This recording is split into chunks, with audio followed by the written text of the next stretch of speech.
Dans la vie, il ne faut jamais oublier ceux qui vous tendent la main, qui vous aident, qui vous soutiennent. Et Khalid El-Kandili, ce soir, a tenu à donner aussi la parole pour témoigner à un monsieur. C'est la première personne qui lui a tendu la main, qui l'a soutenu, la première personne qui a reconnu ses talents. C'est monsieur Bernard Brassa qui n'est pas là, c'est un journaliste retraité. Et Brahim Raoui est parti recueillir son témoignage qui est important dans le parcours de Khalid El-Kandili. On regarde. Khalid m'a téléphoné l'autre soir pour me dire, j'ai d'abord été surpris de son coup de téléphone parce que je ne m'attendais pas du tout à avoir un appel de lui. Il me dit, je t'appelle de Rabat. Ah, d'accord, j'ai l'impression que tu es dans la pièce à côté. Mais il m'a dit, voilà, je suis décoré de la Légion d'honneur le 2 avril à l'UNESCO. J'aimerais que tu sois à côté de moi parce que tu as été le premier à écrire un article sur moi. Et ça, pour moi, ça compte. Bon, ça m'a fait plaisir. C'est formidable qu'un garçon comme ça, que je n'ai pas vu depuis des années, se souvienne de moi, se souvienne que j'avais écrit le premier article et que j'avais cru en lui dès le départ, et qui veuille que je sois à ses côtés dans une occasion pareille. C'est formidable, c'est touchant.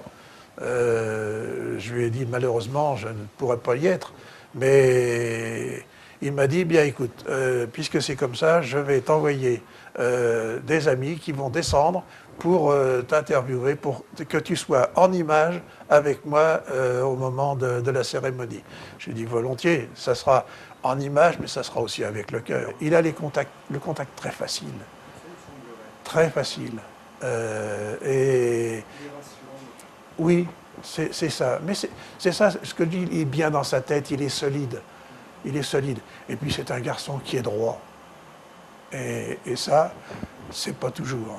Quand je dis je suis fier d'avoir été le premier à croire en lui et fier d'avoir écrit le premier article sur lui, je suis fier aussi d'avoir, en tant qu'homme, d'avoir rencontré un garçon de sa trempe.